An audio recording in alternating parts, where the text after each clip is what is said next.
live. It's fired up.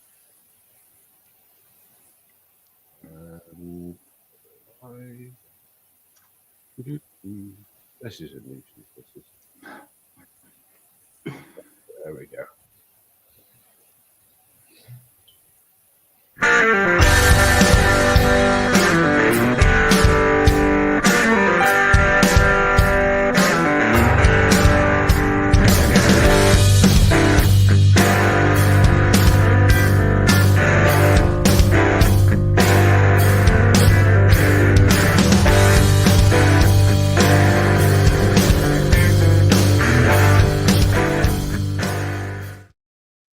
Welcome back to episode 238 of Tall Boy Radio. And as we go live, we've lost somebody, but he's back. He's back. God bless him. Lord knows where he went, but he picks his moments as always.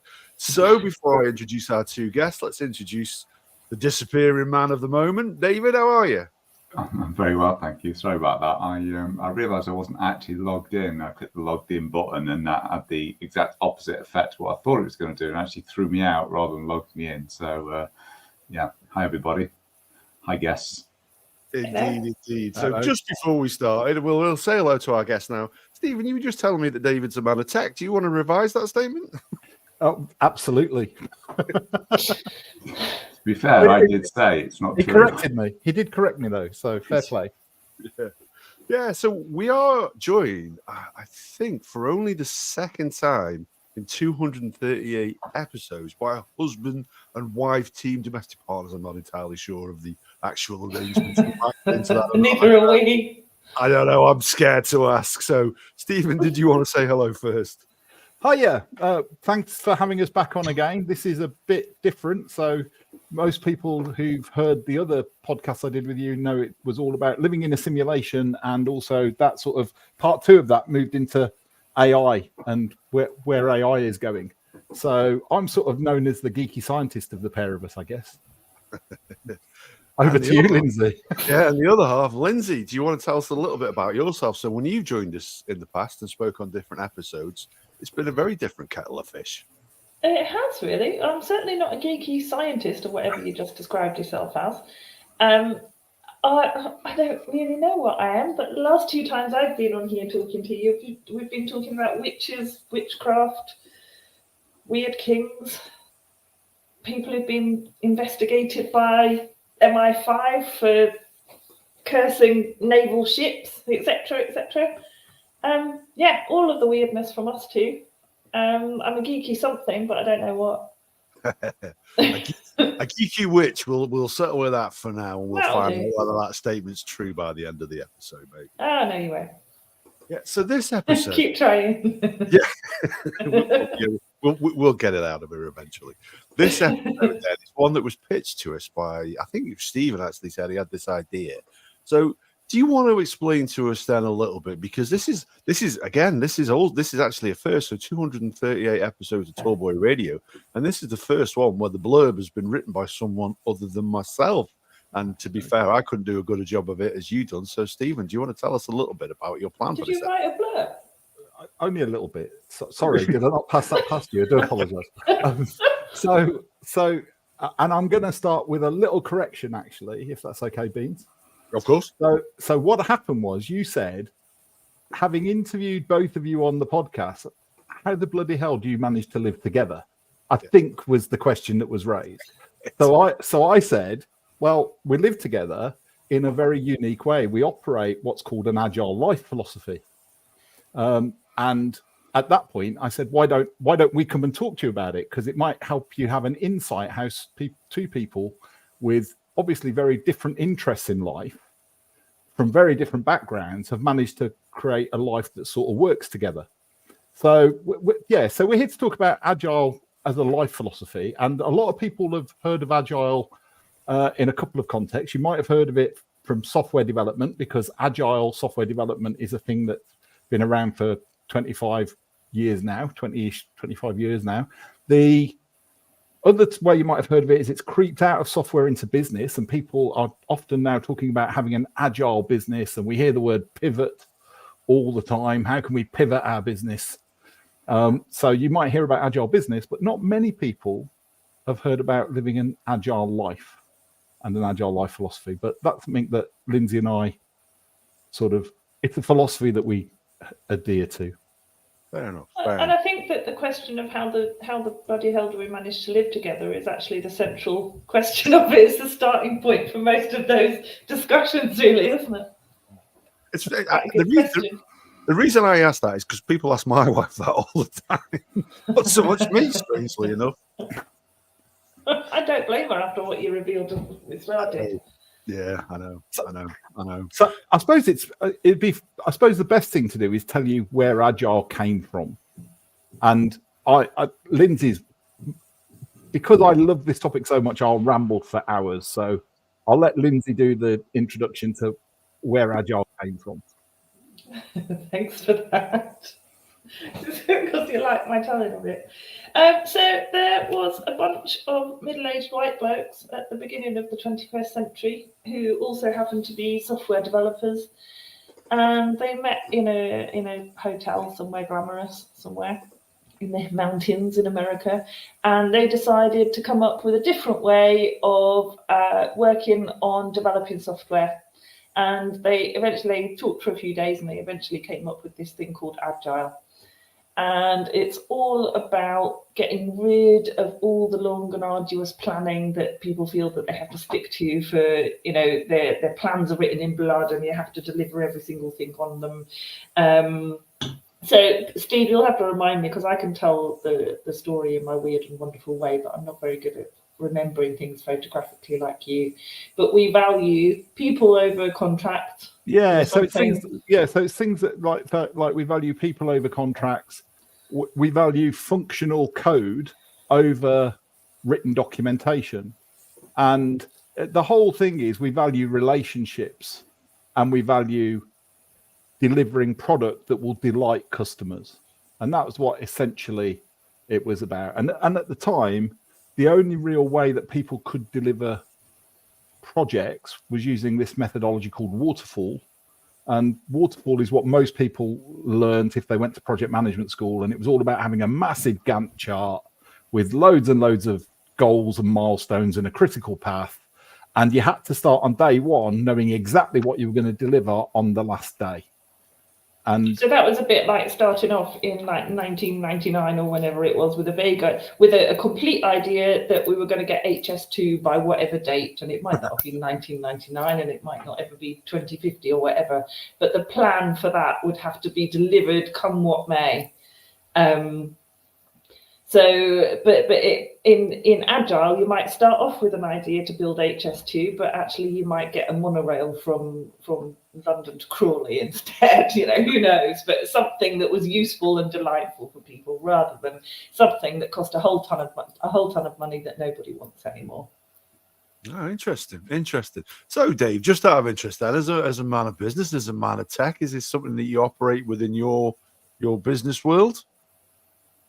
Yeah, I mean, the way Steve explained it there with waterfall and agile, that's very much my experience. Because, joking aside, but I have been in tech for an awful long time, not any kind of great degree of skill, more of the management project side of it, which probably does cross over more into the challenges of waterfall and agile. And mostly I've been working with small teams trying to deliver a lot of stuff with very little budget and very little resources. So agile, it's almost agile by default, because you can have no other way. If you've only got a handful of developers and you're reacting almost daily to what's going on. So it's a bit of a chaotic, but it's based more on agile, because if you have waterfall, you just never get anything done.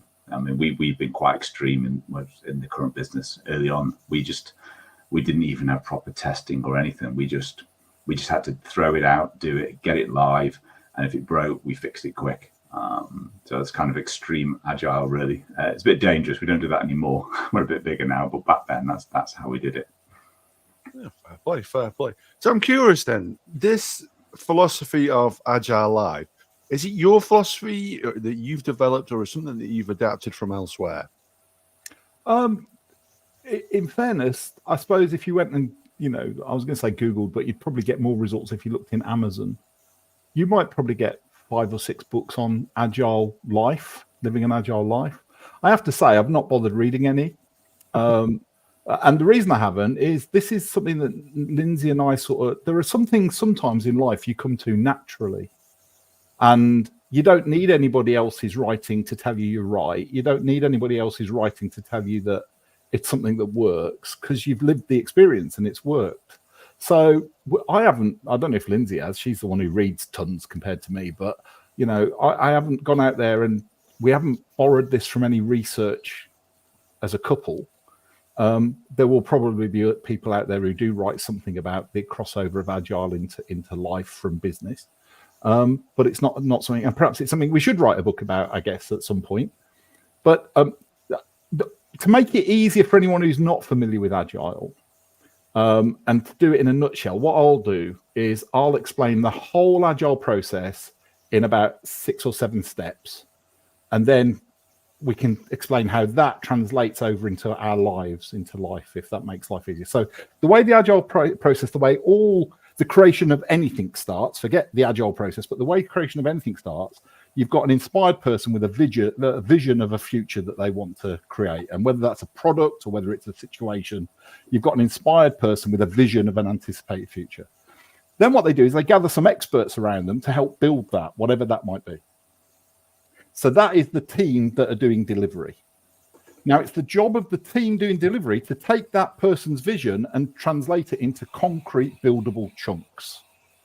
Now, in the agile phrases, what you create is you create a whole list of things that you're going to produce, and that's called the product backlog. So all the things that are going to exist in whatever this anticipated thing in the future is, they go in the product backlog. And then what you do is you set about delivering that, but you deliver it in small chunks. And those small chunks are called sprints. And then sprints run over a short period and have got very specific goals. And once you've delivered something out of a sprint, you've got an iteration. You've got a version that you can improve on. You review that internally and make sure you're happy with your learnings. And then you go back to the customer and you go, is that working towards what you wanted? And then you just keep going around that sprint cycle, keep sprinting, adding more and more on until you get to the point when the product has been delivered. And then you've got a happy customer with a product. Now, most people will tell you in real life, what happens is you get to the point the product is delivered, but during that whole process, you've developed a whole other load of stuff that they want to add on to it, and that becomes the next version of the product. And then you get the next version of the product and the next version of the product. So we've got this idea of a product broken down into sprints. We work through those, we review it, and then once we're at the point of delivery, we go, is that the end product or is that just the latest release of the product? And do we start again? And that's how Agile works. So applied to software, applied to business, applied to life. I'm with you so far. Good.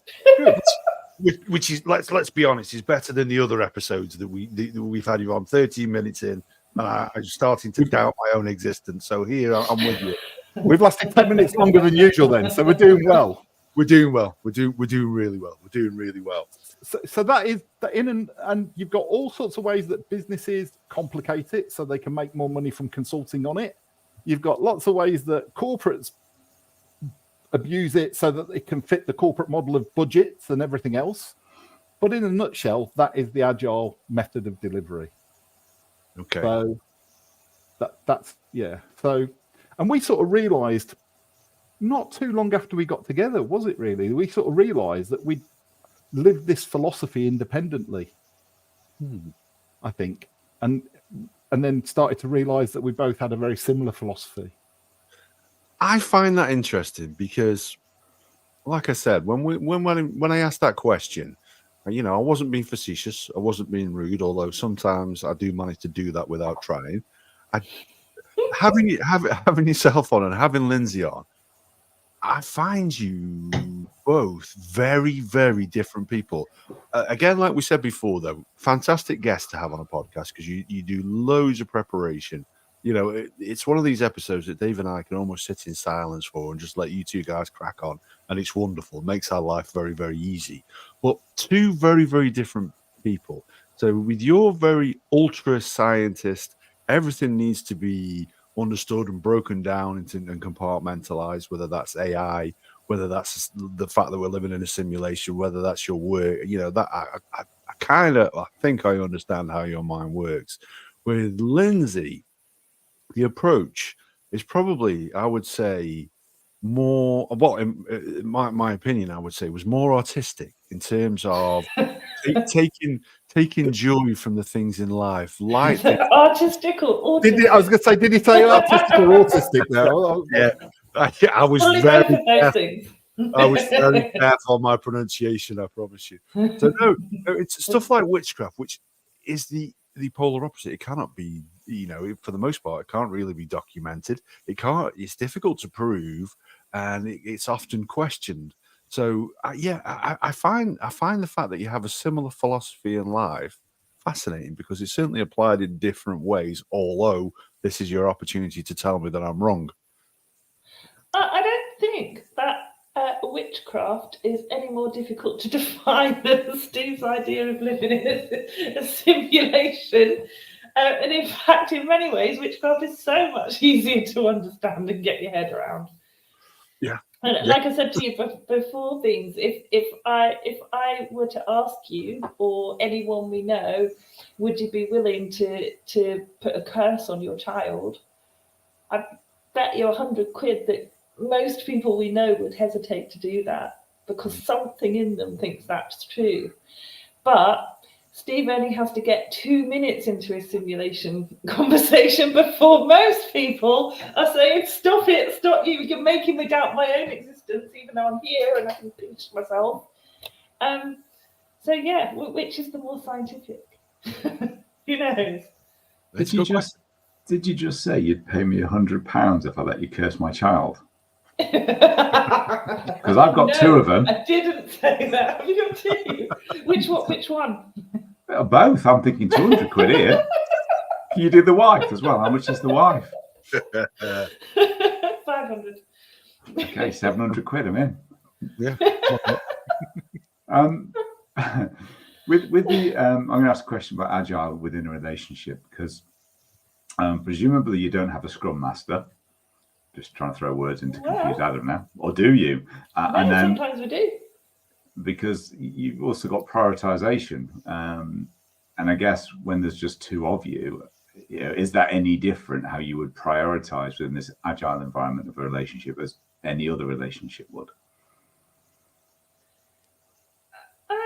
I've got a bit of a story first thing before we answer that properly, but I did once ask Steve, not in the role of a Scrum Master, if he could do the dusting, because we had some guests coming for the weekend. And he said, yes, I can do the dusting. I will do it over the next 7 days, 10 minutes at a time. Which under those circumstances was not helpful. Had we had a week, it might have been a useful strategy. But yeah, it didn't work on a relationship basis or a getting the job done basis on that particular day. And now I've forgotten what the question was.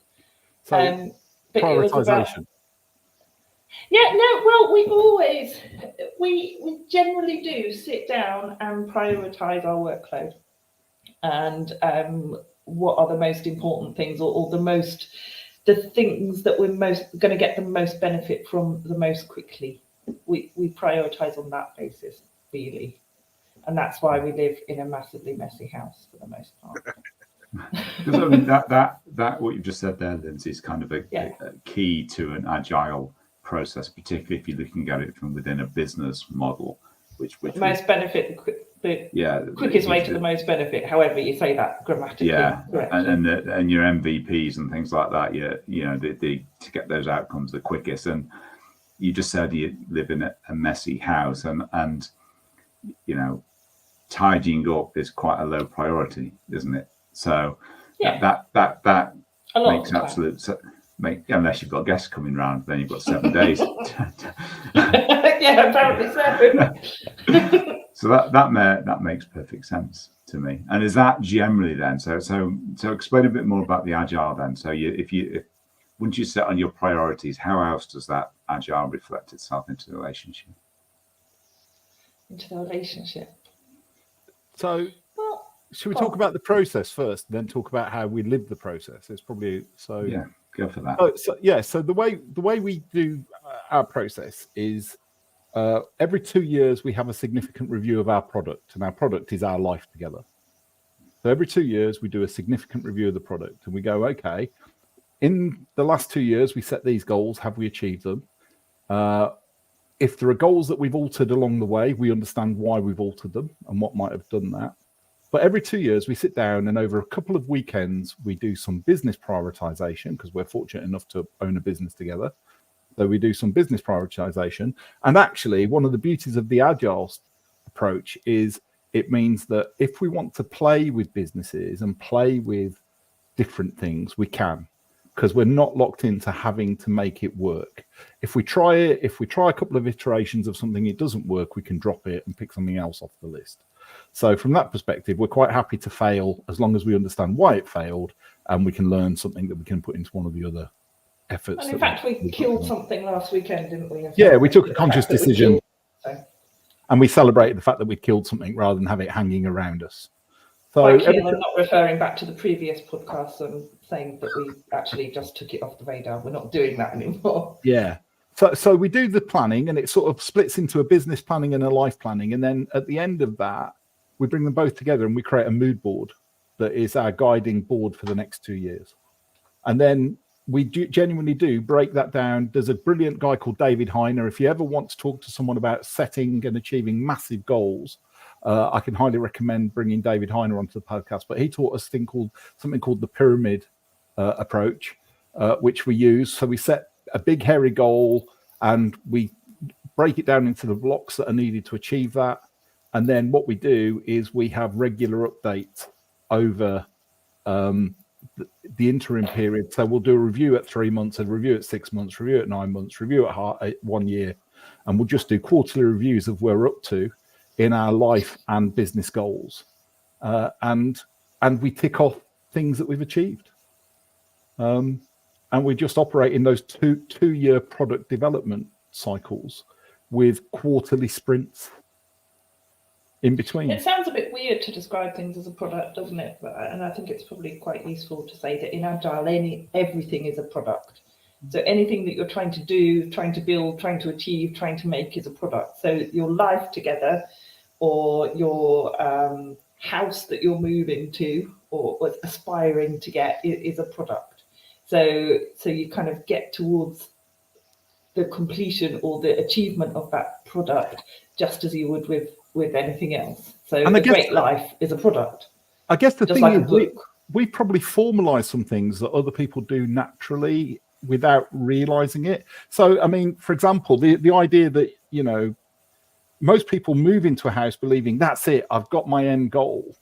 I've got into the house. And then they look around and after a few weeks, out comes the hammer, out comes the paint, and they start to iterate and they start to improve. It's just that we anticipate that and we go, we're probably going to want to do that. Why don't we build that in? And a lot of people feel that way about whoever they've ended up living with anyway. So they think that they've met their perfect partner and settled down and that's it for life. And then they realize that they hate them. And actually that's built into the process as well. How the bloody hell do we live together? And we actually, as a result of being mindful of that question and that process, we don't actually hate each other and we get along really well. Because we plan for life, not plan for an end goal. I'm scared to ask the question. So when you face challenges, so I know certainly if I suggested that my wife asked me to do anything around the house, let's be honest with you, it's, you know, first of all, there's going to be an argument, and second of all, it's not going to be done properly afterwards. So how do you take each other to task? Do you do it? You don't take each other to task. I apologise for using that sort of rather perfunctory phrase. But you know, when you have issues, should we say, with the other person's performance, how do you challenge it? UAT. Keep it clean. Keep it clean. Want some UAT? Everything goes through UAT. Well, the first thing is, in an agile team, the first thing you do is you recognize that everyone brings unique talents to the team. So what you don't do is you don't keep trying to get the other people in the team to do things they're not talented in. So number one, that you just know they're not going to do. Yeah.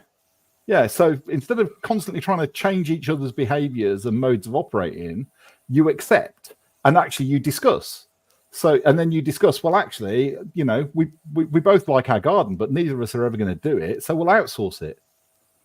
So, you know, but that could, if we hadn't have had that discussion, could have been Lynzie constantly walking past going, oh, bloody hell, the garden's getting long. And me going, yeah, it is, isn't it? You know. So, that's your Scrum Master role, isn't it? Yeah. It's finding the right people to do the right jobs. Yeah, absolutely. Yeah, but also Scrum Masters ask specific questions, don't they? What have you done? What are you planning to do? And what's the blocker? and what's your blocker? And if the answer to what have you done is nothing, then what you're going to do is nothing. That's something to work with, isn't it? And it's fair that we have borrowed other bits of philosophy. So one of the things that we both are fans of is Brené Brown's philosophy on communication. So she's got a brilliant philosophy where she'll say, I want to reflect back to you what I've just taken on. So what you just said was, but what I actually heard was. So it's about having those sorts of conversations. And, you know, I'm not going to pretend we're perfect and we don't get triggered, because we do get triggered, right? Everyone gets triggered, right? Yeah. But the fact of the matter is, we recognize when we're triggered, it's the fact we're triggered. It's not the norm. Yeah. And we're very good at showing up to the post-mortem, aren't we? Yeah. And that's another agile philosophy. Yeah. So yesterday was absolutely horrific. It all went horribly wrong. What even happened, and how do we move forward, so that then you don't get stuck in that situation where you find yourself thinking, well, you get into an argument and you're thinking, well, on February the 17th, 1967, you said such and such, and I'm still carrying it 50 years later or whatever. We don't have those because we're willing to show up to that post-mortem conversation and try and get past it. And because you're looking at it with the agile mindset, it basically means that something wasn't anticipated or specified to enough detail, or you didn't consider all the different angles that something could turn out. So if you always drill back to that, you kind of, I guess, you're taking out the emotion, the personality. You're saying, well, this is what we set out to do. This is where we ended up. Why did we get there? Oh, nobody considered this. Or we didn't allocate a person to do that part of this process, and because of that, it all fell down. And if your mindset is thinking like that, you can remove that emotion, which is a massive source of conflict in relationships, I guess. Yeah, and you still have the emotion, and sometimes that's a really hard thing to go through, and you still have the row, but yeah, going back afterwards and after the emotion has passed and re-examining it is key, isn't it? Yeah, Agile gives us a framework to deconstruct those clashes. And we can learn from that deconstruction and we can move on.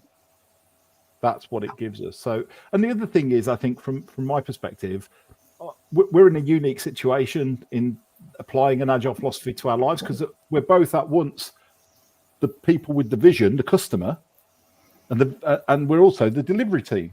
Yeah. And it's the objective of the delivery team to delight the customer. Yeah. So really, we've got everything in our favor because we know what the vision is and we know how to delight the customer. Wow. So actually, it makes life easier to operate this way. Yeah. And the most agile thing is that sometimes it's surprisingly delightful not to do the thing that you started. That's true. It's okay not to do the thing. Yeah, I think this all makes an awful lot of sense to me. And I can just see it. I can just see exactly how a relationship between two humans, if they both buy into it and understand the principles of Agile, I can just see why it could just work, because you're both operating from the same model. You're both going through the same process. It just makes perfect sense to me. So, for me, it's interesting because our whole culture around marriage marriage is probably the most agile contract you'll ever have. It's written on one piece of paper called a certificate with no other subclauses. You've said a few words to each other as a contract. That's about as agile as you can ever get. You've given the perfect starting point to live an agile life together. However, that's when it ends.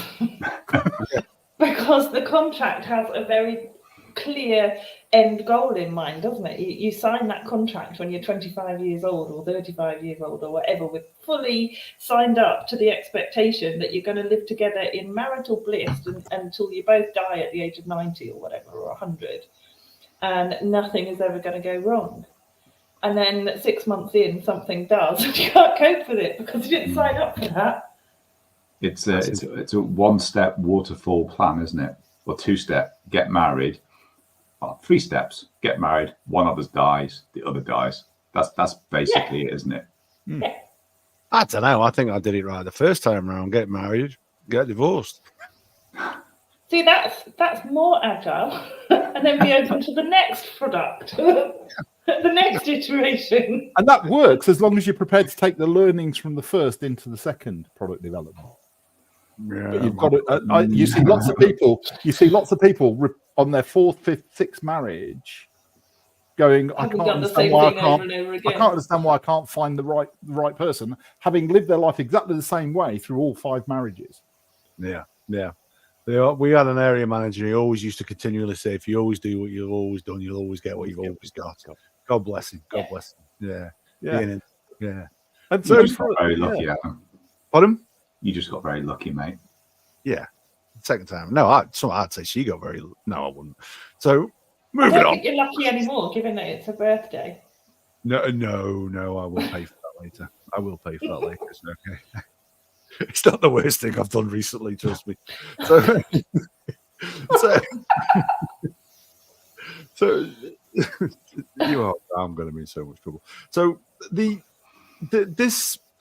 I want to know. I want to know how this happened. I'm trying to get my. I am probably somewhat of a. I don't want to use the phrase drifter in life, just in case anybody from work's watching and they get the wrong impression of me. But I'm very much somebody who will go with the flow. I'm not going to say I never upset the apple cart, because the wife will tell you most definitely that is not the case. But I don't know if I am, and Dave won't be too surprised by this statement, disciplined enough to go along with that or be held to account for all my nonsense that I inflict upon my wife, my marriage, and my children, who I would consider cursing most days. Well, neither of us are. I wouldn't, Steve. You're probably more disciplined than I am, and in fact, I am undisciplined from the very moment I open my eyes, if I even open them in the morning. My most hated thing in the whole world is actually getting up out of bed. But neither of us are especially disciplined. Steve has got the attention span of a gnat. I cannot stand to be told what to do, and yet somehow this works for us. And I think when we first got together, we came from 2 very different worlds. We lived in different parts of the north of England.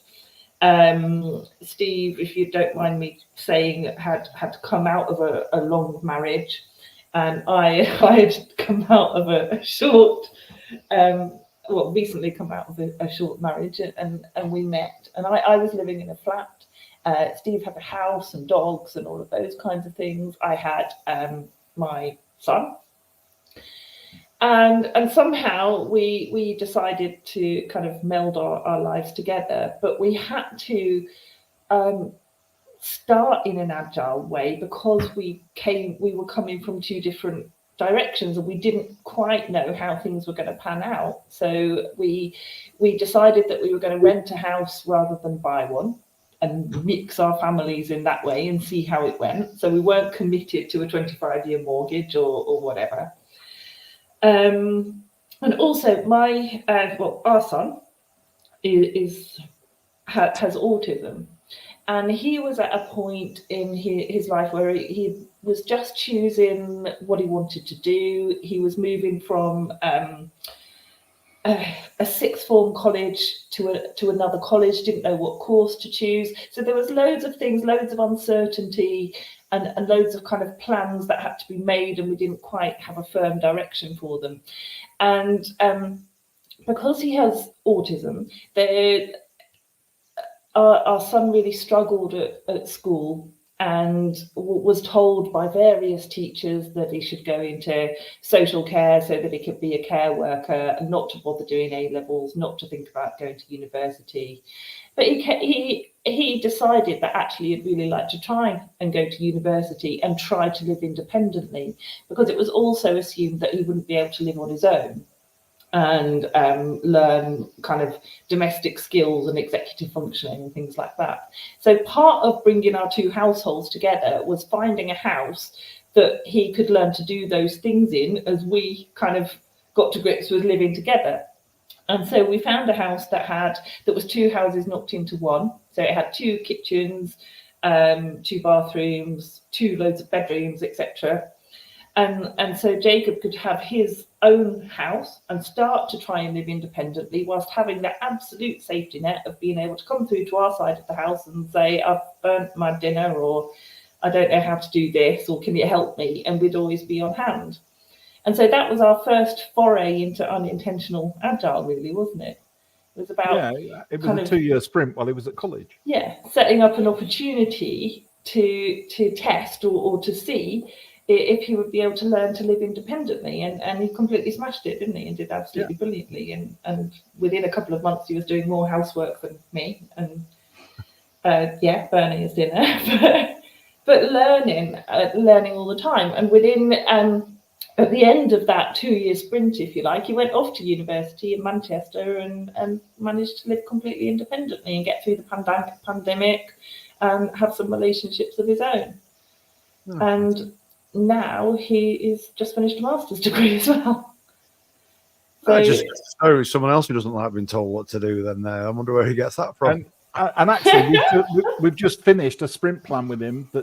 We're doing a sprint now between now and middle of next year, and he's now got a sprint plan to deliver him in Japan teaching English as a foreign language. And we literally just finished that sprint planning with him last weekend. Because he's really now in this sprint planning mode as well. Yeah. And this is the kid who couldn't pass his maths GCSE and didn't learn to write until year 6 and stuff like that. And it's always been a case of, right, this year, we're just going to learn this one thing. If nothing else, we'll just learn this one thing. And then next year, we'll do something else. Or we'll do this for a few months and then try something else. And it's worked. And it's worked for all of us, really, because actually living in that house gave us the space to kind of make some plans for where we wanted to be. And now we're in this sprint of living in a spooky 400-year-old house that smells of mushrooms. And then the next one will be something else. Wow. I mean, in terms of an advert for a product that works, then, that's it there, isn't it? You know, when you see how that pays off, like breaking it down into what you want to achieve. Dave, I'm curious. I know, Catherine. Do you think this would work in your relationship? Oh God, I don't know. I mean, I guess we do elements of it anyway, but certainly not this structure. I mean, we kind of know where we're going. We do plan. We do anticipate quite a bit about what we want to do, how we're going to spend money, and things like that. And with the kids as well, try to factor in their options, where they're going to go. So it's kind of going along that way to an extent, but certainly not in any kind of structured way. If we try to formalize it, I think it would probably work, because, I mean, Lynzie, you just said you don't like being told what to do, but actually the whole point of Agile in this concept is you're not being told what to do. You're sitting down, having a conversation, saying, where do we want to get to individually? Where do we want to get to together? Yeah. What are the steps to get there? And if it changes on the way, that's all fine. But you understand where you're going to go and how you're going to get there. So it's not one person telling the other person what to do. And to answer your question, Adam, I think that, yes, I think it would, because, I mean, me and Catherine, we've been together for 28 years now. So, you can't really be together that long and be happy if you don't already work together quite well. So to translate that into a more structured agile thing, I think, I think that would be possible.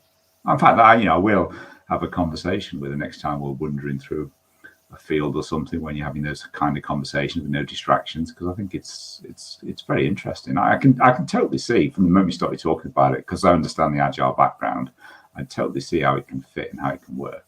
And with Jacob, with your son, I suppose autism, I know there's lots of different strands of autism and lots of different impacts on people, but one of the most common threads is having that structure and knowing what's going to happen and when it's going to happen and why it's going to happen. So I can also see why it would slot in well there as well. Yeah.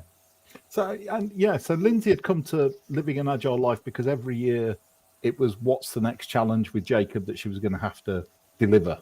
You know, what was the next version of the product of life with Jacob about? I'd come to agile through, literally, I'd worked in IT all my life. And if you're not prepared to reinvent yourself every couple of years as new technologies evolve, then you've got no chance. So you naturally take on that approach that nothing is permanent and you're always developing something.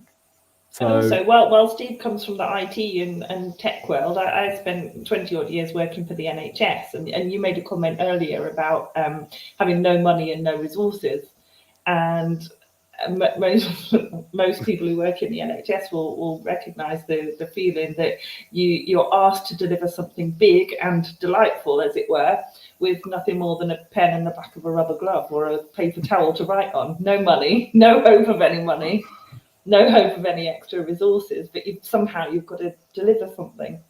So yeah, two different worlds, or two different working worlds, and then a different kind of lived experience, I guess. Yeah, we have. And we are sort of exploring sharing this more with people. I mean, I got asked by someone a few months ago, you know, does an agile life philosophy stand for anything? And of course, being very glib, you know, having come from a professional speaking background, you're told that you've got to have an acronym for everything. So sort of being glib, I said, well, actually, if you want to think about agile as a life philosophy, it's about achieving goals and improving life in an empowered way. So, you know, achieving goals and improving life an empowered way. So achieving goals, improving life, empowered is probably I like it. Do love a good acronym, David. I do. And you know, you say, you know, should you share it some more? And you know, my brain is sort of thinking that you know, a lot of people go through couples counselling or marriage counselling because they can't work together, and for a whole bunch of reasons, obviously, but fundamentally, I would imagine most people it's because they don't have a shared plan and they don't act in a progressive way to review it and to adjust it as they go. Instead, they become entrenched and they argue, they fall out and they fight, and things get out of control, and they end up in counselling or separated or divorced or whatever. And I've never been in marriage counselling, by the way, but I'm just going by what I think. You've got some room to talk, mate. You're the one that sat there and basically said, I'm crap at this, I don't do this, I'm not very disciplined, don't do DIY, I'm on the podcast on the wife's birthday, I've done worse things than that, and that's just in the first 5 minutes. It's going well. I said I've been happily married for 20. Well, I've been married for 28 years, married for 21, but happy for 28 years. But I think as a structure to life that could run alongside, replace, be an alternative to that kind of marriage guidance counsellors things, I think there's a lot of mileage and room in it. I think for me, I find it interesting because I actually think one of the reasons I know it works is because Lynzie and I pretty much did the same things living an agile life independently. So actually, you could live an agile life as a person on your own. We just happen to live it together as a couple. So I think you could live this approach because, again, I'm shocked. I'm always shocked that people don't get this. People don't get that everything is a product. Everything is always going through upgrade. Everything is constantly moving and changing. Yet we try and live our lives in these fixed bubbles. And, you know, we all want this constancy that somehow reflects stability. and we're all trying to chase this stability.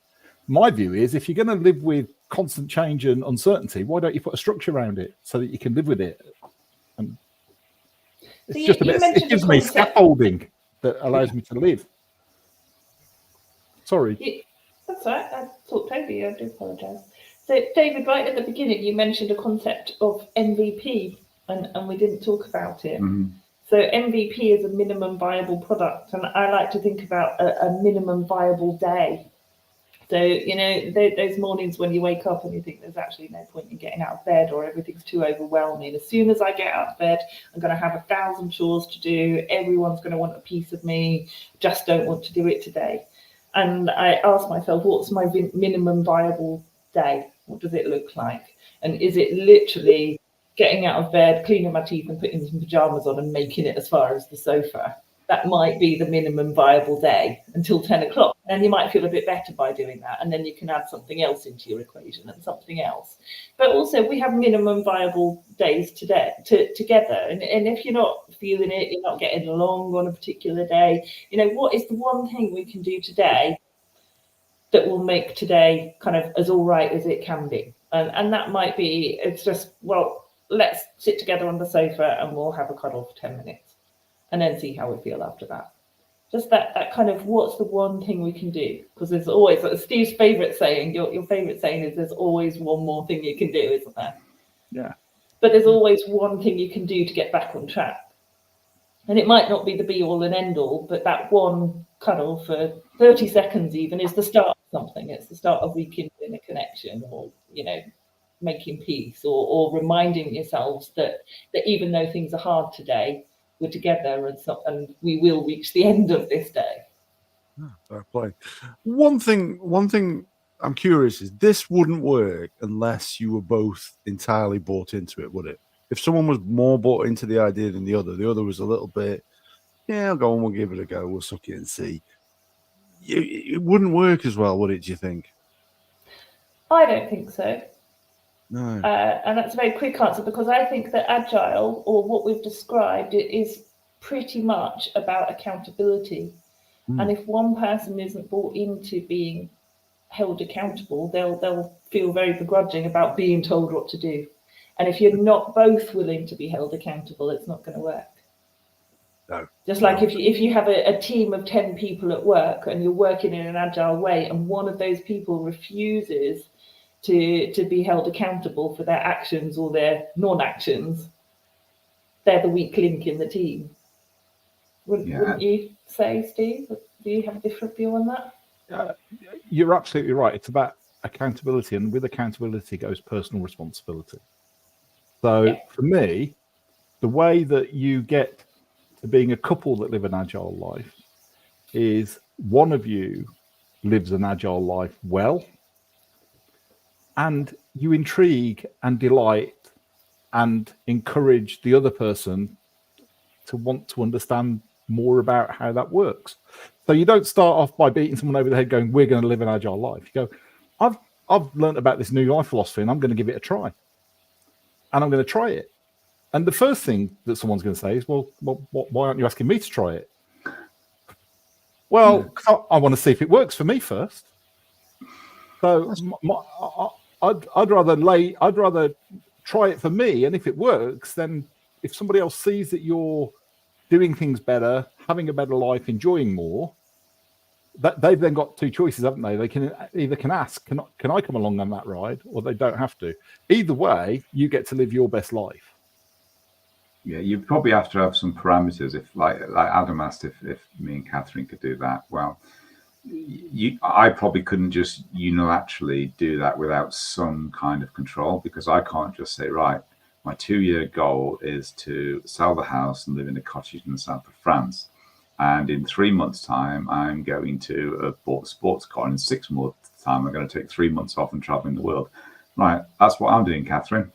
So you can't kind of do it completely naturally. But you mentioned it earlier, Steve, about a personal doing it. Well, you both talking about doing it personally. So I guess the more personal things in terms of, I guess it's the kind of things you'd have if you had a personal coach to improve your mindset and, you know, and to And it comes back to accountability, holding yourself accountable, setting those actions, setting those goals, and working towards them. And you could do it at a personal level, your own achievements, what you want to get out of life, which fits into your existing partnership or relationship, which then could blend into both people taking part, I guess. Yeah, I absolutely agree with that, David. But my other take on that is, if you're going to set the big, I'm going to move to France, and you haven't got the sort of relationship where you can talk to your partner about that anyway, it's probably best you move to France on your own.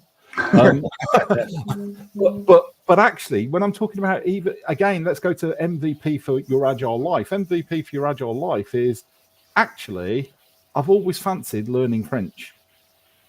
So my next sprint, next quarter, I'm going to learn some basic conversational French.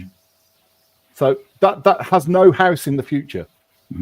But it's something that you could get for your personal gratification using an agile approach. And if you're having fun doing that, people who are having fun are naturally attractive to the people around them. And people want to know what the secret sauce is. And the thing is, if you're personally accountable, you soon find out the people whose values and goals you're not aligned with. And actually, I think that in marriage or relationships, it's okay to question those things. And I think Steve and I have both been very clear that actually we come to our relationship as free agents. And whether we're married or not, or whatever our kind of grand life plan we have, that doesn't have to be the be all and end all. And either of us, if we feel that we're not aligned with our goals and our values anymore, we will happily go. Well, it probably wouldn't be happy in the short term, but I think we're both secure enough in who we are to know that actually this isn't working. There's no point in flogging a dead horse and hanging on for dear life when those shared things aren't there anymore. And that is kind of agile in itself, isn't it? Yeah, I might discourage the wife from listening to this episode. So, and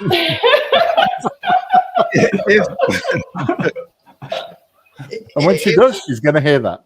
Yeah. Oh, listen. Again, not the worst thing I've done recently. So if you were going to put this down in a book, say for example, which I actually think is a really good idea. I know we're not the first people to suggest that to you, but I genuinely think that, like Dave says, marriage counselling for a start is expensive, so I'm told, and there is things that you can do before you get to that level. And I do think that if people are out there and they're looking for some self-help, then this would be a very, very good approach for people who live in an organized way, but need pointing in that direction, because you can be organized and you can plan for work. You can be organized and you can plan when you're going on a trip, how you're going to pay for it, what your itinerary is going to look like when you're there. We can all do those things when we have to, because we know the benefits of them. If we can do that in our personal life, and we've got somebody to role model what it looks like, and you can demonstrate what it looks like, I do think, A, that would make a fantastic book that would be beneficial to a lot of people, and B, there's a little bit of money to be made there, and all passive income once you get that out there. Listen, don't knock it.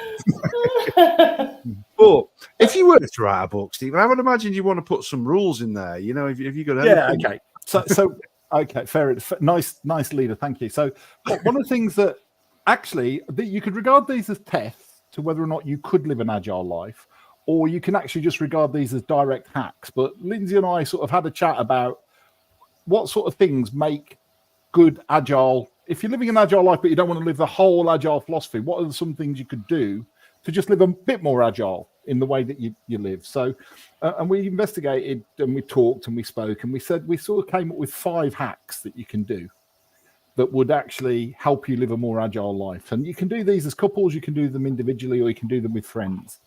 So, and believe it or not, they've made the 5 hacks actually spell agile. What a shock that is, eh? So the 5 life hacks and exercises are adapt, goal set, iterate, learn, and enjoy. So adapt, goal set, iterate, learn, and enjoy. And we had a bit of fun. We had some enjoyment. We had a bit of fun coming up with some exercises for them. So what are these? These are almost daily exercises you can do to help you go through the idea of adapt, goal set, iterate, learn, and enjoy. So, Lynzie, do you want to kick off with adapt? Yeah, so the hack we've got for that is about being flexible. So keeping an open mind and being prepared to try new things. So going back to my worst thing in the world, which is getting out of bed in the morning, I could do a little kind of thought and practical experiment with myself to give it a try getting up early for a week. And I do that quite regularly and then decide that it actually sucks and go back to staying in bed instead. But no, I actually, I may not be a member of the 5 o'clock in the morning club, which Steve quite often is, but I do get up and I take the dogs out and feed them on time every morning. But we all have our version of what works for us. And I am willing to try something else occasionally. Steve, what would be a habit that you're quite rigid about? It's literally about challenging habits. So for me, it could be, do you brush your teeth after you shower? So for a week, brush your teeth before you shower. Just do like that thing with trying to fold your arms the opposite way around, which I've just discovered is completely impossible. Yeah, so you've got that. So basically, just pick anything. Really uncomfortable. Pick anything that's a habit, and over a period of a week, challenge yourself to try something different instead of that habit. So if you get up and you always have 2 slices of toast with marmalade, get up and have 2 slices of toast with something else for a week, and at the end of that period, just reflect on what's different. What was that? Did you might not have enjoyed some of the things that you've tried changing, but you might have learned something. So you're always going to get feedback. You're always going to learn by trying to adapt. And if you try it and you don't like it, you've learned the lesson that actually that thing that you tried to change a habit but actually hated it. So now I can decide whether to continue to beat myself up for not getting up at 5 o'clock in the morning every day, or I can just forget that as a habit that I'm going to force myself to change and live a happier life for that. So, stop trying to be that person that you're not. I mean, that's not quite the same if you want to give up smoking 60 cigarettes a day, because that's probably a really good habit to give up, even if you think it's rubbish. But yeah, it's just about questioning your thoughts about something and getting rid of the things that you don't have to beat yourself up for anymore. Well, the very definition of a habit is it's something that you do which is mindless. Mindless is the complete opposite of mindful. So what this is really saying is just try some things mindfully. Interesting. I was interested in it. Wow. What would be the first thing you change, Dave? God. What would you find? When we look at the things like getting up, same as yourself, Stephen. I'm definitely a member of the 5 o'clock in the morning club. I'm awake at 5. I don't set alarms. Never needed to set alarm. I'm awake at that time, regardless of whether my children wake me up at that time or not, which most of the time they do. But even when they don't, I'm awake at 5 o'clock in the morning. The idea of staying in bed later than 7 fills me with dread. I like to be up and I like to be about. I like to be doing something. So maybe that would be the first thing I will look at changing. Just try and have a lie in once in a while, because it's not something I can do. Yeah, I mean, it's. I don't tend to have very repetitive habits. I don't think. Maybe when I think about it after, it might be that, but I it's a bit random anyway, from when I get up to when I start work to when I finish work to what I have for breakfast, or if I have breakfast. There's no real consistent patterns, but I do take the principle that trying to just break some habit of something simple is just putting that lesson into your head, and you do it with the small stuff that is just trivia and almost fun, a little personal challenge, and then you can build on that. Well, the other thing it will absolutely do is teach you to be more observant in general. So, for example, you've just made a great statement. I'm not really sure I have habits. I do lots of different things different way. For the next 20 times you put your earbuds in, see if you always put them in with the same ear first. Yeah. And then start to ask yourself, why do I do that? And then you've started to observe something about yourself. It doesn't have to be mega and life-changing. It's about getting you into a questioning mindset. That's what it's about. I don't think I do put the same one in first every time. I think it's just how I pick. I'm just thinking about it now. It's just how I pick them up and I untangle them. I'm pretty sure, but I will pay attention. But I bet you get into the same side of the bed every night. Well, yeah, because Catherine's on the other side. Yeah, but what happened if you swapped? What would it feel like if you swapped sides? Very uncomfortable. Very uncomfortable. Yeah, really weird, like folding your arms the wrong way. Gee whiz, no, absolutely. So the second, Something sinister about people who can't just stay on your side of the bed. Let me be. Anyway, sorry, Steve. Sorry, triggered me. I'll do the second one. So the second one is goal setting. So give yourself targets, take big jobs, break them down into smaller jobs, and deliver them over a period of time. So effectively, the idea of having a product backlog and sprint backlogs. So just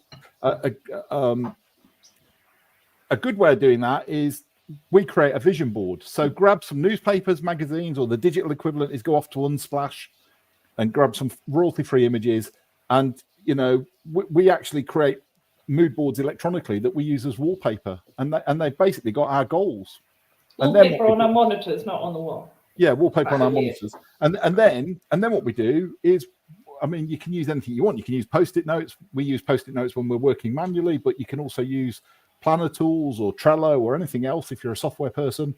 And just then you've got you broken down into your sub-steps. If you're not sure how to break a big goal you've got into sub-steps, recently we found this amazing AI-based tool that is completely free to use called Goblin.tools. And it's actually been built for neurospicy people who are on the autism spectrum.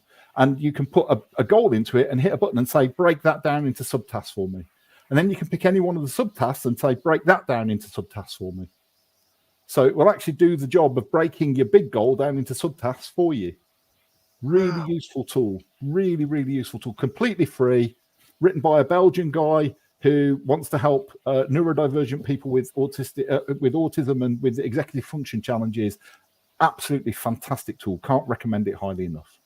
That's cool. I like it when people do stuff like that with other people in mind. I think that's fabulous. It is. And actually really, really useful. I promise you, that is one thing that I will definitely use out of the back of this. I have no idea what I'm going to put in there because I don't plan that far ahead of my life. But, I don't doubt that it'd be very, very useful for me. Maybe we could use it on the podcast, Dave. Well, I was going to say you could ask your good wife to set you a goal and see if you can do it. She does that without me asking. There you go. Lynzie, shall I do? I was just going to say, just to go back to a bit of witchy woo about the mood boards. Mood boards are really, really powerful tools. Especially if, like me, you're very visual and you like to see what something looks like, or you like to see the big picture. And when we first got together, we made a mood board for our business. It was a kind of life balance mood board, wasn't it? It was things that we wanted for the business, but also things we wanted out of our domestic life. So it had pictures of us with the children. It had pictures of the kind of house we wanted to live in. And actually, most of the things that we put on that board kind of came to life, didn't they? Some people would call it manifesting. I'd call it breaking it down. I'd call it breaking it down into sprints and delivering the tasks. Yeah, one of the pictures was of a bottle of wine, though, and we did do that in a non-iterative fashion. But one of the things that we put on there, we picked a completely random picture from Unsplash to represent travel for the business. And there was one picture with an aeroplane wing to kind of represent travel abroad. And then there was a map with a load of pins in it. And it was just a generic picture of a map with pins in it. But anyway, after a few months of having this mood board, we got the opportunity to use one of our products in Kuala Lumpur. And you actually went, didn't you? We had a few dates lined up before COVID, but Steve went to Kuala Lumpur and successfully delivered one of our courses, and came back, and we went and revisited the mood board when COVID hit. And on closer examination of that completely random picture of the map with pins in it, the central pin was over Kuala Lumpur, and we'd never even noticed. But somehow that was exactly the thing that we... Thus proving with a sample set of one that correlation does not equate to causation. So there we go. But then also going back to David's thing about having no money and no resources, most witches have never had access to a hitman with a sniper rifle. But what they did have was an egg, some clay, and some pins. And Is that why we've got that thing in our freezer at the moment? Yeah. Okay, fair enough. So I'll do iterate. So the next one is use what you've got to hand. So I'll do iterate. Iterate is don't expect perfect. Get something basic out, minimum viable product, and build up on it. And I get loads of people saying, no, you've got to get it's got to be right before it goes out the door. But my view is, how many people at 23 years old move into their final house? Probably not many. So we accept that we iterate in life. So why all of a sudden, when we're talking about this stuff, is it really hard to accept? We're just going to put something out there and we're going to keep improving it. Because that's what iteration is. We're just going to keep improving. That's all it is. No one expects their first car to be a Porsche or a Bentley. There are loads of ways we accept iteration in our lives. But as soon as you say, why don't you take that as a strategy and use it in certain aspects of your life, all of a sudden people think sounds weird. But we iterate loads in our lives. No, that makes sense to me. That does make sense to me because I spent a lot of time in retail, and we went to all these meetings where we talked through what we're going to do and what have you. And it is about hitting the ground running and getting it right the first time of asking. And I can tell you, without exception, we didn't. So there was lessons to be learned along the way, and lessons that can't be learned until actually you have the product out there, as it were, and actually see what it looks like. How would that? I'm scared to ask. How would that look like in a married life then? What sort of thing would you be looking at there? The important thing about iteration is, for iteration to work, you have to reflect and choose what you're going to add into the next version of the product. Now, a lot of people, I think, make a decision that actually they're going to scrap the last product and start a new one. Yeah, and that's actually that is when you get a divorce and a new marriage. But then you expect the same things of the new product, so you just get the same thing over and over again. I think if you're prepared to reflect and invest in the product you've already got, you've got a chance of building that marriage. And it's having the mindset that you have to try things, and you have to accept that things are going to fail and things aren't going to work. And if you both approach it with that mindset, or if it's an individual thing, this might not work, this might fail, but if I don't try, I'll never know, and if I don't try, I won't learn anything. So David, you talked about the early days in your business, didn't you? What you did was you failed forward. Yeah, definitely. You failed forward. Yeah, and you have to, because if you don't try stuff, don't try it quickly, and you spend too much time trying to think about the right answer, you'll never get anything done, and there's no guarantee you'll end up with the right answer anyway. So it'll just be really slow, and you won't go forward at all. Yeah, David, I've got a question for David. Do you believe that failure is the first attempt in learning? He's not here. You have to do it for him. Bless him. It crossed my mind that guys would now have said about 15 times, fail is the first attempt in learning. So we've said it at least we've put twice. It for you, Gaz. Yeah. Here's one for you, Gaz. But yeah, so basically, and you can turn iteration into a little exercise that you can give yourself. So pick something that each day you want to get better at. So you could say, literally, I'm going to spend 5 minutes every day getting better at this.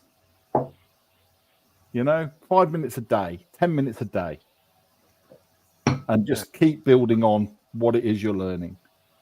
And you can do that in so many ways in your life. Lynzie, why don't you do learn? Yeah. So, you've already teed it up. The next one is L for learn, which is about embracing a mindset of continuous learning and growing, and actually growing on purpose, not just kind of being forced or dragged along by someone else to do something, to do things differently. So, I mean, I love to learn things anyway. I always have 10, 11, 12 books on the go. But it's about challenging yourself to do something different. What have you learned this week, Steve? What have I learned this week? I've learned that having high levels of testosterone in your body does not genetically equate to you not being female. So I've learned that you can be perfectly genetically female and still have significantly high levels of testosterone in your body. Because I've been following the whole story about this. It's in the outside world, not about me. Yeah, absolutely. No, I'm just following this whole story as it unravelled about the boxer. I've learned such a lot by not making a judgment and by going, there's loads of this stuff I don't understand. So I've learned loads about the idea of, about genetics and about hormones and all sorts of stuff. That's an interesting one. And it has been a very interesting week in, well, I want to say sport, but I think it goes beyond sport, to be honest with you. When you look at biology and physiology, it's been unique and probably a conversation, like you say, very easy to have a biased opinion about. There's a lot of conjecture in the media, on social media, that will tell you what a gender is and how it's defined and amongst other things. But yeah, like you say, this week has been a very, very interesting week if you want to learn something about that. Absolutely. That's something I didn't think we were going to be touching on today when we set out on this agile journey. Yeah, this week has been quite a tumultuous week, and I've found it very challenging to try and learn something positive from the events of last Monday in Southport that have led to many cities in the country being on fire, and it's very easy to draw the conclusion that we live in a horrible world with horrible people in it, but for every one of those violent outbursts, there's been people who've been willing to come out and protect the mosques and to speak out in favor of the spirit of their local communities. So there's something good to be found everywhere, but sometimes it's harder than other times to find it, isn't it? Yeah, definitely. One of the things, I've had this conversation many, many times actually over this last week in terms of the events that have been going on in the UK. And we've got some friends mainly through the podcasting community in America.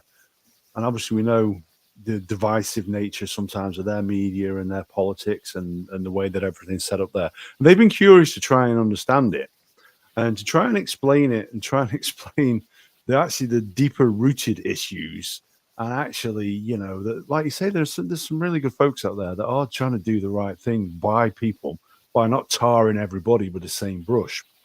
It's difficult. It's too easy. We started out this episode talking about compartmentalizing things. And that's something that we do as humans. To try and understand it, we need to give it a label. We need to give it a topic, and we don't like to deviate from it. So it's quite interesting, really, the journey that we've come on in this episode. Yeah, we're a little bit over an hour, and guess what? We're not finishing yet because we still got a little bit more to go. But it really is. You know what I mean? That is how the human mind works to a degree. But guess what? It works in a few other ways as well, and you can exercise it by just following some of these. Anything that's got an acronym. You've been sold a product here. And it's yet to be written. If Stephen doesn't write it, I've been making notes throughout this episode. Money to read in, my boy. So what have you learned, David? What have you learned this week? What's something you've learned this week? Oh God, I've learned that it's bloody tiring to drive all the way to Guildford on one day and drive back the next day. That's not really something I've learned. I already knew that.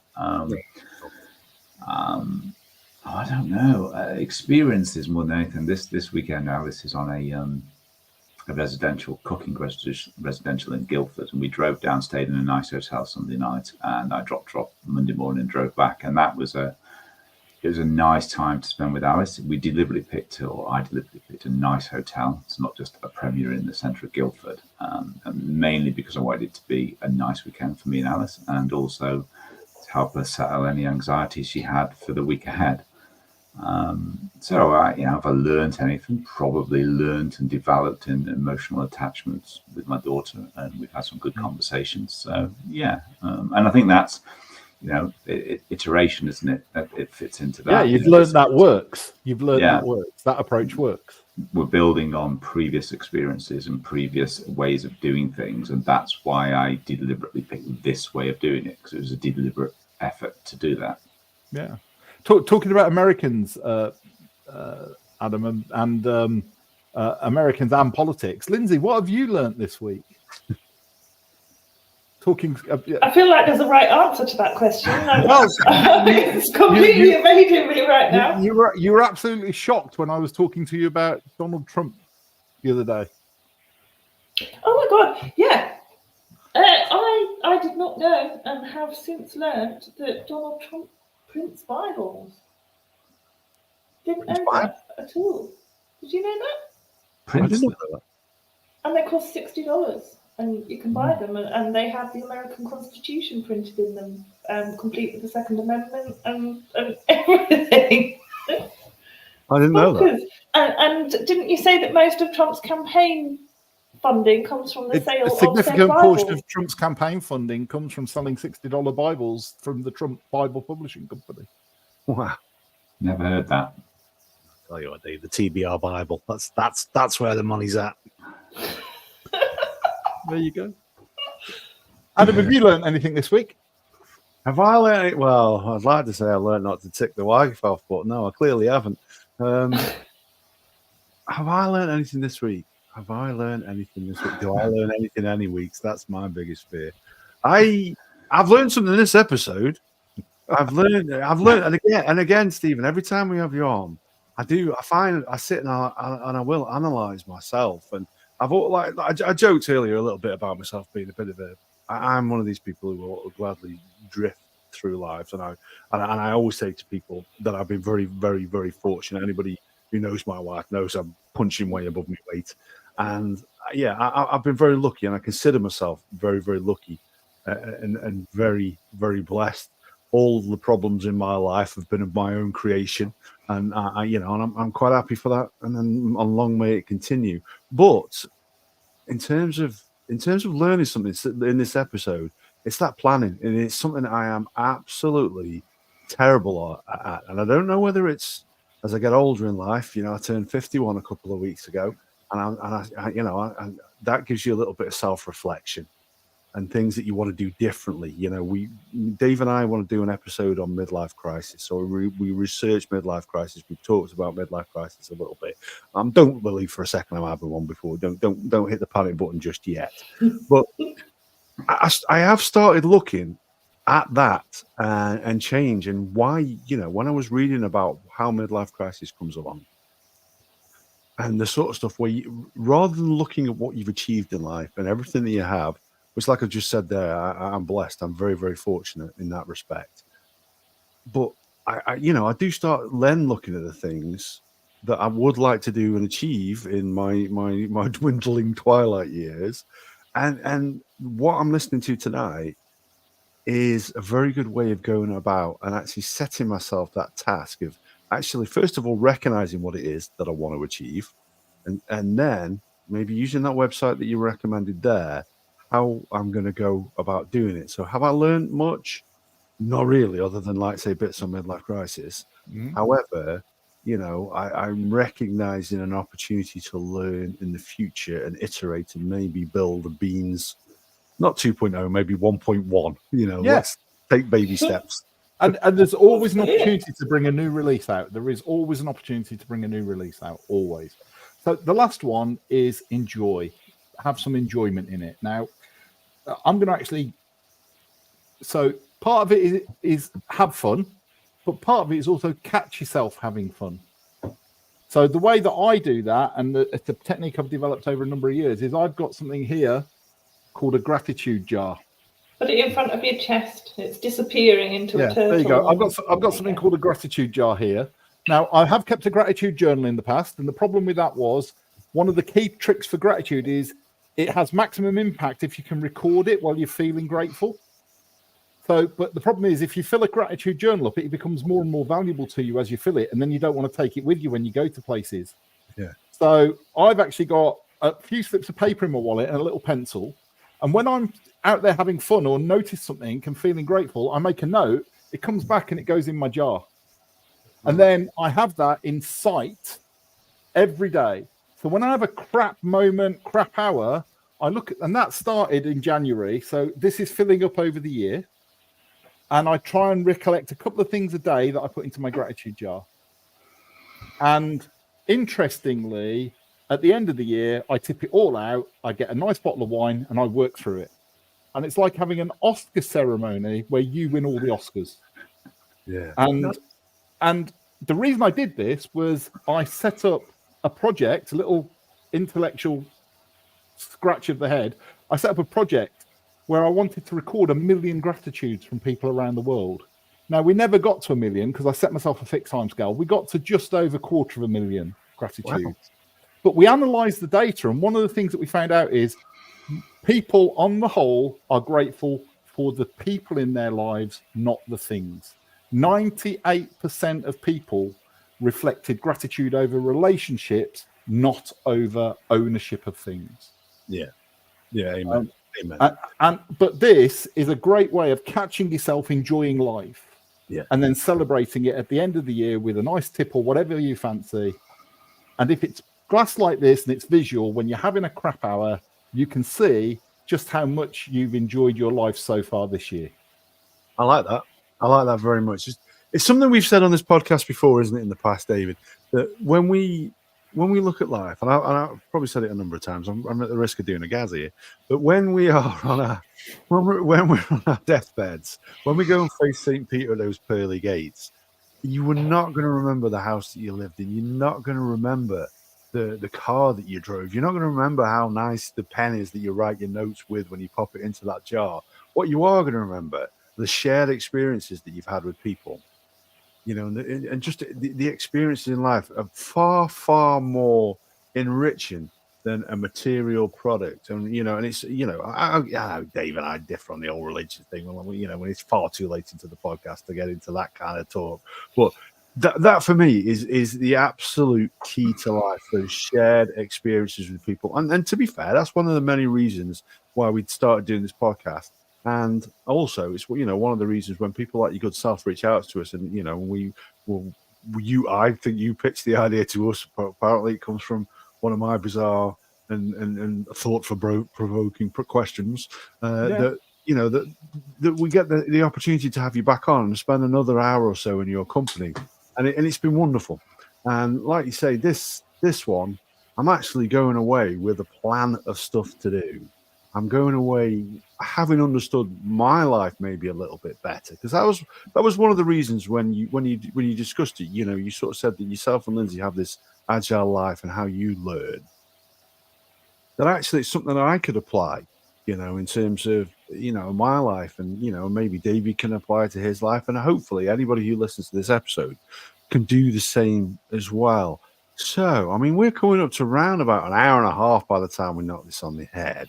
So, is there anything else that at this point remains unsaid that we need to squeak in? I think there is. Well, from Lindsay's perspective, probably, but not from mine. I'm quite happy. And the thing that I think remains unsaid is Steve hasn't worn his Spider-Man costume, contrary to your cover story for us on Instagram today. No, Lindsay, but in the screen behind me, you are wearing your chicken costume. No, that's true.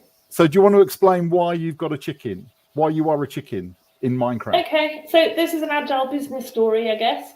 Before COVID hit, we used to, and going back to the Kuala Lumpur thing, we used to deliver a course on agile project management techniques using Lego. So the idea would be that we would take a massive sack of Lego and get a team from a given business somewhere in the world. We would give them 2 days to build us a town out of Lego, whilst learning agile project management. So they would learn that agile cycle that Steve described at the beginning, with starting with a delivery team and a person with a vision of a bright future, how to get that information from the person with the vision, and then starting building a backlog and planning sprints to build the town. And then COVID came, and you weren't really allowed to fly around the world with big sacks of Lego anymore, unless you sprayed it with bleach and demonstrated it on Teams or something. And so it all got a bit depressing, didn't it? Because all of our business got completely wiped off the calendar.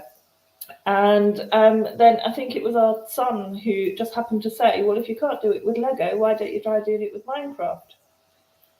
And so we actually started thinking that was quite a good suggestion. But Microsoft had just bought Minecraft, and they didn't have time to talk to us because they were too busy helping the world to adjust to remote working. So as David will probably know, there's a big community out there who make open source software that anyone can borrow, use, develop and grow. And we found some people who had a Minecraft type game in the open source community, and we decided to use that. So we have our own servers with a version of Minecraft where we teach people agile project management whilst appearing as chicken, turtle, panda, tiger, fox avatars running around in a Minecraft world building houses. So now instead of building Lego towns, we get Minecraft yoga retreats and 5-star hotels and beach resorts. But and a spaceport. We went from nothing to first playtesting in 3 weeks because we developed the Minecraft clone with an agile approach. Wow. And then people weren't at work because their businesses had been wiped off the board as well. So we did agile. We did Christmas parties using it. So we did remote Christmas parties in a Minecraft world with elves and Santa. Why are you chicken though? Just out of I don't think we've covered that off. Why are you chicken? Well, what you probably can't see behind Steve's head is that Steve is actually a monkey. Oh no, you're not even in the picture. I'm not in there. There's just a bunch of turtles. Yeah, no, he's not that. He won't put himself on there. He's not that. The team, yeah. So all of the creatures. I don't know why a chicken. I just liked it. It's got stripy legs. But all of the creatures that we use in Minecraft are not gender identifiable. So you won't find lions in our world because you can tell the difference between a male lion and a female lion. But you will get foxes, wolves, chickens. Well, actually, no, you're unusual as a chicken, aren't you? Because you can get roosters. Unusual. Yeah. So, but effectively, one of the things we decided was we were going to go gender neutral. We weren't going to have a load of Steves, which is the default Minecraft character. And the other thing that we noticed was people become so you use Zoom or Teams to talk to each other, and then you build in the world. This game actually works in a browser, so you don't have to install extra software. And what we expected was when we called people to huddle and discuss their progress, we expected them to close the game down and come back into Zoom. And we knew we'd got a real winner when they started huddling their characters together and carried on talking. They had forgotten that they were on Zoom because they were so immersed in the game. And you'd see all these very serious pandas nodding and being very kind of going up to people to talk to them when they didn't need to because they were actually in Zoom. So we often get asked, can people have fun learning agile project management? And our answer is absolutely yes, they can. So that does sound fun actually, because it and there's a lot of concepts that I can imagine from you mentioned Lego, but from Lego to Minecraft, there's a lot of concepts. You're faced with the real challenges rather than being conceptual, where you're having to talk about it. You're actually faced if you've got a set number of building blocks and you've got to put them together in a certain way. And if you take somebody else's building blocks, or you take too many at the start, you cause all the problems that you would have in a real agile environment. So I can absolutely see how that would work. Yeah. Interestingly, now the world has sort of gone beyond COVID, we're getting more and more people ask us to do Lego Agile. But because a lot of businesses have adopted remote teams now, the agile world that we had in the Minecraft world is being used for remote team building now. It's cool. So, but again, and I know that we're looking at iterations there, though, and that's probably one of the biggest lessons in adaptation of business, isn't it? Really, and just in life, in terms of all of a sudden we were faced with something that we had to do. We had to shut down, and we had to find a whole new different approach. And like I say, not just to business, but to life. And isn't it interesting that some of those things have carried on? Some of them haven't, we're pleased to say. But some of those things have carried on because we've recognized, we've been forced to face up to something and actually recognize that there are better ways of doing things. And that's perhaps the lesson. They've added value and created delight. Yeah, they have. Yeah. I should have written that down rather than just trying to. But that's what they've done. But that in an agile term, the things that have continued to happen post-COVID add value and create delight. I would urge you to go and explore that option with your wife as soon as you end this podcast to get back into her birthday. What? You need to add value and create some delight. Forthwith. I've had 19 years of not adding zero value and no delight. So, if I start doing that. I'm joking. There's always a chance for the next release. No, I'm telling you, people don't believe it, but I'm a trophy husband. So, so with that in mind, folks, with that in mind, we're bringing this episode to a close. Steve and Lynzie, absolute delight to have you on again. You know, we will be looking for the next excuse to have you back, what we can talk about the next time. And I'm sure we'll be bamboozled more so. Because actually this one, of all the ones that you've done, Stephen, have made the most sense. The witchcraft. That could be part of it. But no, in terms of the witchcraft, I love stuff like that. I'm fascinated by stuff like that. But the other stuff, oh gee whiz, I said to Dave, when we were looking at it, I'm gonna get my headache tablets out. You know what I mean? They're so far removed from my very limited view on life that I find them utterly confusing and bamboozling. Not to say I didn't enjoy them, because I did. Because anything that makes you look at anything in a different way has got to be adding a little bit of extra value and maybe bringing a little bit of delight. So, with that in mind, did you want to wrap it up for us, Lynzie and Stephen? I'll let you decide agilely amongst yourselves. Here's how it works. I'll let the boss have the last word. That is not how it works at all. But I was thinking that maybe if we came on again, we could talk about who was more Catholic, you or me. That would be an interesting discussion in a very bizarre kind of way. I spent several years studying to be a priest, and I'm less Catholic than Lynzie. Oh, and I'm not even Catholic. Yeah, I mean, gee whiz, you've teed it up there, like. now. I'm Catholic as well, so I can play that game. There we go. You're Catholic. Baptized. Does that count? I don't know. Once you're baptized, you're stuck with it. I'm afraid you can't get rid of it.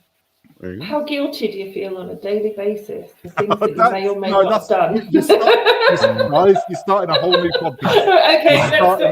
Okay, so my closing words are: let's save that for the next release. Indeed. Next spring. I like it. David. Lynzie, Steve, it's been a lot of fun. It's very interesting. You should definitely write the book, because I think there's a lot of value to be had in the lessons and to the wider way that people can live as individuals or in relationships or as families. I think it crosses all of those things. Thank you. The gratitude jar, absolutely love that. And that, again, there's so many applications that people could do that. Writing a journal is really hard. You're either a journaler or you're not, but scraps of paper in a jar, totally get it. And me and Adam have been on podcasts with charities, mental health charities, men's suicide charities. Gratitude jar, it puts everything in perspective, and it just allows people to reflect and remember that actually, just because I feel crap today or this week or this month, it's not always crap. Every moment, every day, there's good stuff that happens. If you make a note of it, you can always look at it and reflect on it. So I think that's my biggest takeaway, is I might even try and do that. I'm pretty rubbish at saying I do things and then do things. It's a habit I need to break. But I'm going to give that some serious thought. I'm going to find myself a jar, I think. So no, brilliant having you both. It's been a pleasure. Thank you. Indeed. I tell you what, Dave, you're right on the money there. Absolutely right on the money. That gratitude jar is a fantastic idea, and definitely. I'd like to see a few other people. If you do it out there, share it with us. We'd love to know, because just being able to see that jar fill up through the year, like you say, it can help put things into perspective. When it's so easy to focus on the challenge that's in front of you and forget about all the good stuff that is around you. Dave is 100% right as well, and I hate agreeing with him, but that's twice now I've just done it in the space of a few moments. That book does need writing. I'm telling you now. You need to build that into your next sprint or whatever when you start. We'll put it on the backlog. Do it. It needs to be looked at. It needs to be looked at. I do think that this could add a lot of value into people's lives. Certainly it's added value into my life tonight, and hopefully for our listeners as well. But one thing I will say, we'll conclude up there, like Dave says, look at the gratitude, look at the people around you, look at the people who are sharing your life with you, and be grateful for them, and just take some time to meditate on that and just think about what you do have going on in your life. Really, really important. And however you do choose to live your life, Just remember, it's horribly, horribly short, and make the most of it, and go out there and live, laugh, and love, as it's written on many pensioners' walls around the house. Take care. We'll see you next time. Bye.